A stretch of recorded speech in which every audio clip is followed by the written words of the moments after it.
Ladies and gentlemen, welcome back. There has been a lot that has been happening in Canada that has drawn the ire of a lot of people, but also remember that a lot of parliamentarians, including the opposition leaders, who've called out Justin Trudeau exactly for what he's perpetrating right now: violence, extremism for particular vote bank.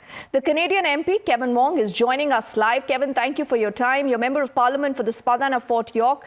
Now, as you know, we are having this conversation on the social media. You've attempted number of times to call out this violence for what it is. Now, there has been an attack on the Hindu Sabha temple in Brampton just about yesterday that has really intensified concerns about what many are saying is the safety of the Hindu minorities outside India, particularly in Canada. Now, there are also a lot of questions being raised about whether Hindu minorities are being targeted. It's their freedom of worship that is under challenge. And because you yourself grew up in Brampton, do you believe that this is a recent change? How do you read into this? I'm immensely concerned, Avika. I think what we're seeing is an attack on Canadian democracy, on our freedom of religion. And it reminds me a lot of what we had been seeing in terms of jihadists who were doing the same thing in attacking Jewish synagogues. It's part of a pattern of behavior, and it's shown to be the unholy alliance that we see now between extremists, the jihadist extremists with the Khalistani extremists. And they're perpetrating the same violence now on targeting another religious minority, Hindu Canadians. Everyone deserves to be able to worship in peace and to do so safely. But then for them to try to claim that they were somehow the victims, and yet they were the ones who brought flags, which they wielded as spears, as weapons, to the grounds of a Hindu temple. And they were the ones who perpetrated the violence, and they're the victims. It's the exact same playbook that we've seen the violent jihadists, the pro-Hamas terrorist supporters do the exact same thing to Jewish Canadians. And we must speak up and we must stand up with our Jewish and Hindu brothers and sisters. When you say we must stand up, we must speak up. Now, why do you believe that Justin Trudeau hasn't really stood up, hasn't really spoken up as vociferously as one would have expected, Kevin? I think he is unfortunately prioritizing his short-term political advantage of what he believes he can extract from trying to play both sides, or in this case, choosing one side over another. I think the best person, and I'm going to quote an individual who is a former Liberal cabinet minister himself, who is a former Liberal colleague of Justin Trudeau, who later became Premier of British Columbia, and that is Ujjal Dosanjh. He himself is a Sikh Canadian, and he has pointed the finger specifically at Justin Trudeau as being the root cause of the Sikh extremism that we see today. We all know that Sikhs, like any diaspora community, are not a monolith, but instead Justin Trudeau has given a voice and a platform to extremists within the Khalistani movement, and now somehow falsely believes that they, Khalistanis, represent over 800,000 Sikh Canadians, when we all know that is not true. Kevin, why has he done this? I mean, what is your reading? What is your understanding of how this entire issue has been handled? Many say that he's plain simple ignorant. Is he just being naive, or you believe that he's being driven by real political interest? And will this serve him politically at all, Kevin? I think it's no secret that, especially in British Columbia, there are about probably 9 seats in the House of Commons where the Sikh community plays a big role. And they could decide who wins or who loses.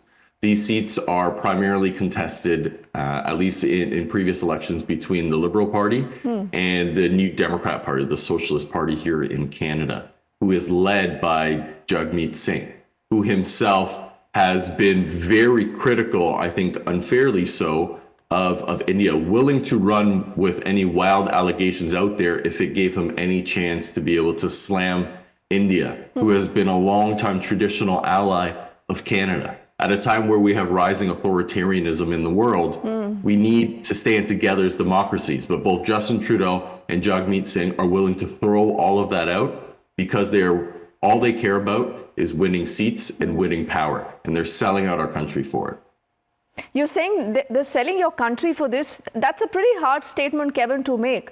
Now, when you say that all this is politically motivated, he's doing this, with his particular eye on a vote bank here, and he believes that is the only way to come back to power. But what about the India-Canada relationship? It has seen, a downward turn of late. We've seen some very, very strong comments, concerning ones that have come in from across the world capitals, condemning what's really going on. Now, what happens to that relationship, Kevin? That's question number one. The other question I want to ask you is that, what is the sentiment in the locals? Do they really support Trudeau when it comes to the issues of trade, diplomacy, security?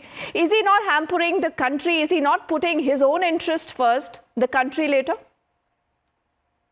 And Canada and India have had longstanding historical ties, trade, and people-to-people ties as well too. And this is a relationship that I know will last long beyond any particular government. But I also think that unfortunately, Canada-India relations have never been worse, and that will be one of the legacies of Justin Trudeau in harming a critical relationship, especially at a time where Canada is trying to diversify away from China. We developed the Indo-Pacific strategy to do exactly that, but it's hard to have an effective Indo-Pacific strategy when we don't have the Indo. And part of the reason why I'm speaking to you today and with other of your media colleagues in India is because I want people in India to know that Justin Trudeau does not represent Canadians. He does not represent my views, and I value that relationship between our two countries. Now, in terms of how people on the ground view this, I think as I speak with people of my constituency and other Torontonians and Canadians, anytime we see political violence, especially that targeting a religious minority, we find it absolutely shameful and disgusting. And we look to our leaders, our so-called leaders, to act, to defend religious freedom. And we see Justin Trudeau not only fail Jewish Canadians, fail Christians, and now fail Hindu Canadians in his duty to safeguard our protected rights and the Canadian Charter of Freedoms. He is failing Canadians. And for what? Because he thinks he can cling to power for at most another year. It's absolutely disgraceful. I think absolutely. I second that sentiment, that when you start to keep yourself before the country, people will call you out for what you are, perhaps a hypocrite, just a few votes. But look at, how this relationship really has become from bad to worse, Kevin. And, you've been a witness to a lot of these things. You've been very vocal about how Justin Trudeau, his government, should have called out the Khalistani extremist, spoken about concerns that have been raised by New Delhi time and again.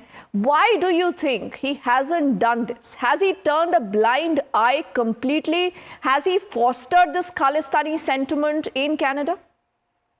I think we have seen from the Trudeau government a willful blindness when it comes to extremism. Anytime they think it might benefit them politically. We've seen them turn a blind eye now to 3 democracies. India is simply the latest example, but the Trudeau government has also refused to extradite to France, also a fellow democracy, a convicted terrorist who was perpetrator of a terrorist attack on a synagogue in France that killed 4 and injured dozens. So we've seen Canada turn and betray another ally in the Middle East, Israel.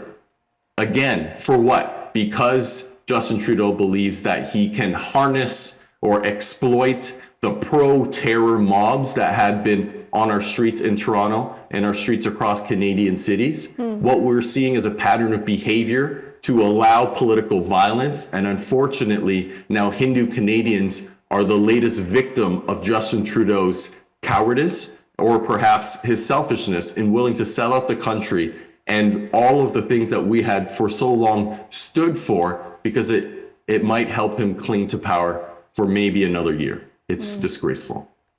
It's disgraceful, you say, but tell me one little thing, Kevin, because people here in New Delhi have also been wondering that why could the situation not have been dealt differently? Because, New Delhi again and again has expressed serious concerns about Canada turning a safe haven for Khalistani militants. We've seen this again and again. How could have the administration responded to these concerns? So I think for the Prime Minister to step onto the floor of the House of Commons to accuse a fellow democracy of an extrajudicial killing and claim he has credible evidence, only to not be able to show what the credible evidence was immensely damaging to bilateral relations and frankly, stupid. Would the President of the United States have stepped onto the floor of Congress and did the same thing? Of course not. You leave it to the authorities to be able to do so. And yet, what we've seen is Justin Trudeau be willing to sacrifice this critical relationship for Canada in the hopes of maybe not just the vote bank politics, but I think also to deflect from very real concerns about foreign interference. I don't think it was an accident that 2 days before the Prime Minister was to take the stand at an ongoing inquiry that we have on Canada, focusing primarily on Chinese foreign interference, we get a surprise Thanksgiving press conference, Navika, on a national holiday, blaming India without really putting forward any evidence, but that allowed the Prime Minister to be able to deflect from very real concerns about Chinese foreign interference and instead blame India. Now, to be clear, a Canadian citizen was killed and 30 charges have been laid. It's now up to the courts to do their job if we're going to be a country that is rule of law. We know Mr. Najjar was not a choir boy, but still, he was a Canadian citizen, and I won't get into how he got citizenship because I think there are a lot of questions there, but he was murdered. And in any democracy, a murder needs to be investigated and the perpetrators need to be held to justice. But you don't politicize that. You don't go into the House of Commons and accuse a democracy of that. And you especially don't do it when you are the head of government. So a lot of questions have to be asked. And all comes back to what we've been discussing. Why? Why does Justin Trudeau himself decide that he needs to take on the mantle for this? What does he have to gain? What is his motivation? And unfortunately, the most logical explanation is one where it is a sacrifice of a key critical democratic relationship and Canada's rule of law for politics. And when you say this, Kevin, I have to ask you this question because as citizens here, when we look at these videos, when we hear people like you really speaking up, condemning, speaking more of the ground situation, we are concerned. We are alarmed. Because, there are so many Indians right now in Canada. When you look at these images, people are wondering, is it safe? Is it safe for Indians to continue living there? What is your advice to them? How do you see the situation, in the next few days? Just about yesterday, the Prime Minister here has issued a very, very important, significant statement, literally putting Canada and the Justin Trudeau government on notice. I think it's important to separate the government from the people of Canada. As someone like you said earlier, Navika, while I was born in Toronto and Toronto's my home now, I spent a lot of my formative years in Brampton. And there are many people from your diaspora who have chosen to make my riding and constituency now their home, and I'm so grateful to that. And I continue to be grateful to all of the talented young Indians who choose to come to Canada, whether it is to study or to work and make our country your new home. It is challenging right now in terms of the safety environment, and that's something that I continue to work with, to fight on, to directly collaborate with Toronto Police and anyone who we work with to ultimately ensure that all Canadians, including visitors, but ultimately Indians who choose to make Canada their permanent home, are safe. And while it is a work in progress, as we've seen, unfortunately, with the latest violence targeting a Hindu temple, I am optimistic that the more we speak up, the more we stand up to extremism, whether it is Khalistanis, the pro-Hamas, or any other radicals, that ultimately we will be able to push back the tide of hate and terror Absolutely. to ensure that all Canadians are safe, whether it's Hindu Canadians, Jewish Canadians, or Christians. I second that sentiment. Look forward to talking to you again. Kevin, for the moment, thank you so much for your time, your perspective. We'll stay in touch as we wrap things right now. I say thank you to you, and we head into a very quick break. On the other side, back with more.